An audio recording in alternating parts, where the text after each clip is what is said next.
Salam, perkenalkan kami mahasiswa dari kampus 3 Tribuana. Saya sendiri Imelda Mariati, mahasiswa dari kelas reguler akuntansi semester 2. Dan saya bersama rekan saya dari kelas manajemen. Saya Regina Seko dari kelas manajemen 2B. Di sini kami akan menjelaskan tugas dari mata kuliah agama Kristen yang diampu oleh dosen pengampu kami, Insinyur Bowo Swasono M.Men. Dengan subjudulnya Sejarah Gereja pada Konsili Ekumenis kelima di tahun 553 di Konstantinopel dan Konsili Agung Ekumenis ke-6 di tahun 680 sampai dengan 681 di Konstantinopel. Pada abad ke-6 ini, Kaisar Yustianus menginginkan kesatuan gereja dan kesatuan negara sekaligus. Oleh karena itu, dia berusaha agar pihak monofisit dapat disatukan kembali kepada gereja ortodoks. Usahanya ini dengan mengadakan suatu konsili di Konstantinopel pada tahun 553 yang akhirnya diakui sebagai konsili kelima, yang dimana di dalam konsili ini suatu tulisan yang disebut sebagai 3 pasal yang disenangi pendukung Kalsedonia. Namun yang direndahkan oleh mereka yang menolak Kalsedonia dikutuk Yustianus secara resmi. Tulisan ini adalah tulisan dari Theodoret, dari Cyrus, Ibas, dari Edesas, serta Theodorus Mopseutia, yang semuanya adalah orang-orang Syria. Tetapi, kutukan itu tak bisa diterima para pendukung konsili Kalsedonia, sebab meskipun mereka tidak setuju dengan ajaran-ajaran yang salah dan kabur dari 3 penulis ini, namun tidak ada alasan untuk mengutuk mereka. Usaha Justinianus untuk menyatukan pihak monofisit ini akhirnya tak berbuah, dan pihak monofisit sendiri tidak yakin untuk bisa menyatu kembali dengan gereja ortodoks. Di samping menolak ajaran yang salah dan kabur dari 3 pasal, konsili ini juga menolak beberapa ajaran Origenes dari Alexandria yang sangat tidak ortodoks. Misalnya bahwa jiwa manusia sudah ada sebelum masuk dalam tubuh jasmani untuk lahir di dunia ini. Dan konsili ini menegaskan kembali rumusan konsili Kalsedonia bahwa Yesus Kristus adalah satu dari Tritunggal Kudus. Artinya, dia ilahi yang satu hakikat dengan Allah sendiri dan rohnya yang ada di dalam hakikat Allah. Dan hipotasis kalimatullah yang satu dan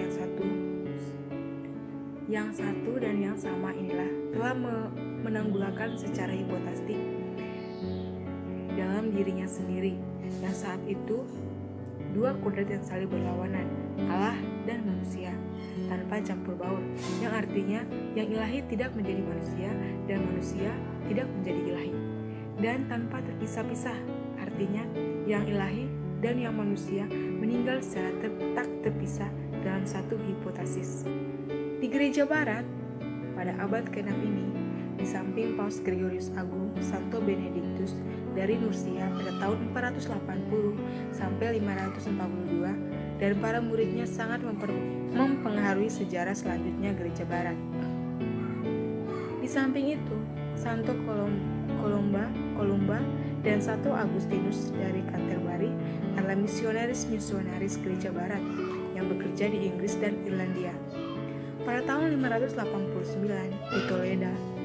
di Toledo, Spanyol, gereja barat tanpa persetujuan gereja timur dan bertentangan dengan kanon ke-7 dari Konsili Ekumenis ketiga, menambah kata filogi pada pengakuan iman Nikea dan menekankan keilahian Kristus dalam menghadapi kaum barbarian yang mengikuti faham Arianisme karena penginjilan Ulfilas yang telah kita sebut sebelumnya. Namun, tambahan ini mengakibatkan dampak yang sangat tidak kecil bagi sejarah gereja. Sementara itu, di Semenanjung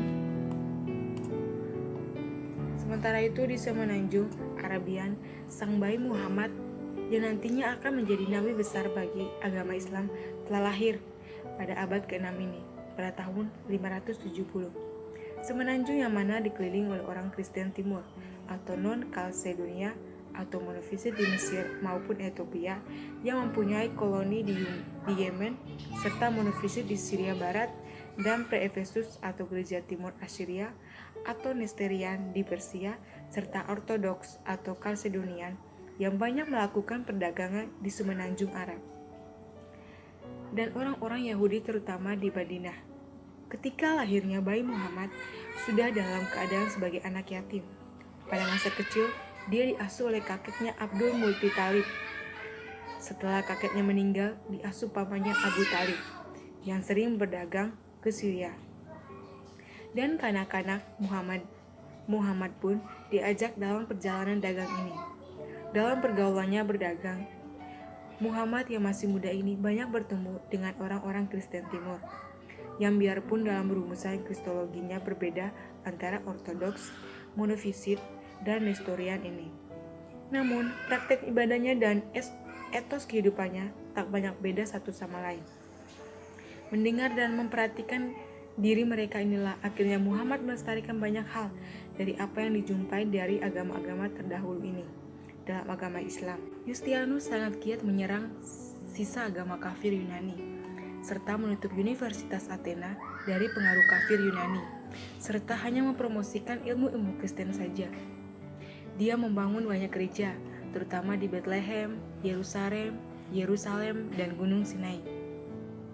Karyanya yang terbesar adalah Gereja Hagia Sophia yang pernah dijadikan masjid oleh bangsa Turki sejatuhnya Konstantinopel dan sekarang menjadi museum. Gereja Konstantinopel pada saat ini sudah menggunakan praktek-praktek liturgis yang telah dilakukan di Palestina dan Syria. Praktek ibadah gereja Konstantinopel saat ini digabung Palestina dan Syria. Praktek ibadah gereja Konstantinopel saat ini digabung dengan ibadah Kristen Yahudi dari abad-abad awal kekristenan, serta sholat-sholat 7 waktu yang telah berkembang di biara-biara dan praktek-praktek liturgis di Yerusalem untuk membentuk suatu sintesis agung pertama kali dari ibadah liturgis gereja Ortodoks. Sehingga, biarpun gereja Ortodoks itu disebut sebagai gereja Ortodoks Yunani, namun ibadahnya dan akidahnya adalah ibadah dan akidah Semitik dari ujung kaki sampai ujung rambut. Di dalam pikiran orang-orang Kristen Timur pada abad ke-6 ini, Konstantinopel adalah takhta keepiskopan yang pertama dalam sistem pentarki, yaitu pertama Konstantinopel, sesudah itu baru Roma, Alexandria, Antioquia, dan Yerusalem. Sejak saat itu, Patriark Konstantinopel memakai gelar Patriark Ekumenes, yang tentu saja seperti yang dapat diduga Episkop Romalah yang menentang akan hal ini, terutama Paus Santo Gregorius Agung yang mengkomplikasi liturgi Prasidikara yang tetap digunakan oleh gereja Ortodoks sampai sekarang pada saat puasa Caturdasa. Namun tak dikenal oleh gereja Roma Katolik. Sejak abad ke-7, muncullah tulisan yang mengatasnamakan diri sebagai tulisan oleh Dionysius dari Areopagus, murid Rasul Paulus. Tulisan ini diterima dengan tangan terbuka, baik oleh mereka yang menolak konsili Chalcedonia atau monofisia maupun pembelaan konsili Chalcedonia atau Ortodoks. Namun dalam tulisan Dionysius ini ada mengandung ajaran yang bermasalah, yaitu bahwa Yesus Kristus, firman Allah, anak Allah yang menjelma itu hanya memiliki satu kehendak dan tidak insani atau India atau ilahi insani saja, yang sama sekali membaurkan dan kegiatan dan tindakan yang berbeda dari kodrat ilahinya dan kodrat manusia.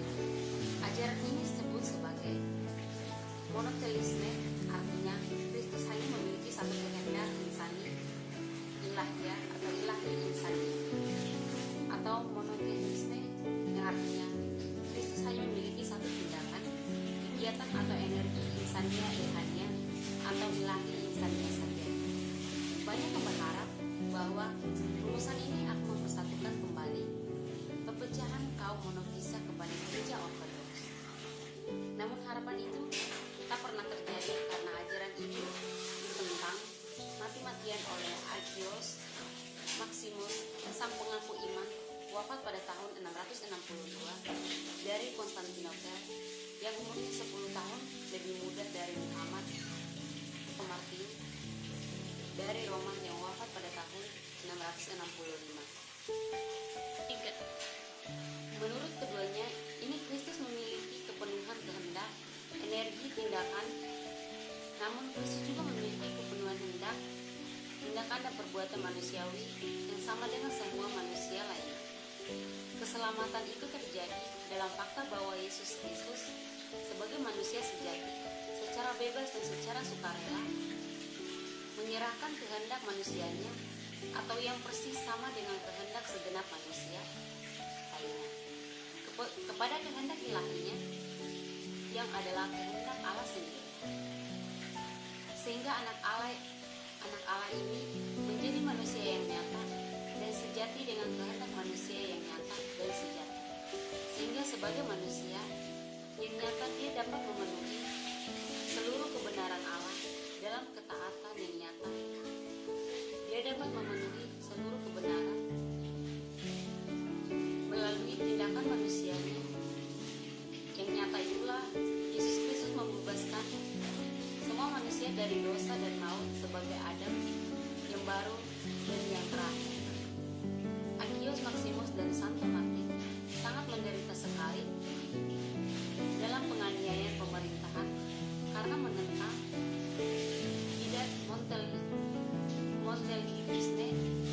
Mereka dipenjara, disiksa, dan lidah Maximus dipotong agar tidak bisa berkorban oleh kekuasaan pemerintah yang sangat ingin menggunakan monotelisme sebagai jalan menyatukan kembali kaum monoteisme. 3. Namun akhirnya ajaran kedua orang suci inilah yang menang. Konsili Ekumene ke-6 yang diadakan di Konstantinopel pada tahun 680 sampai 681 meneguhkan secara resmi ajaran mereka dan secara resmi pula menghukum Patrias Sergius dan Konstantinopel serta Paulus Honorius dari Roma yang mengajarkan monoteisme bersama semua pendukung mereka. Di kalangan umat Syria ada yang memegang teguh ajaran ini, terutama yang dipimpin oleh Rabi Maron dan memisahkan diri dari gereja, sehingga mereka disebut umat Maronit yang sampai sekarang masih banyak kita jumpai di Libanon. Namun yang sudah menggabung dengan gereja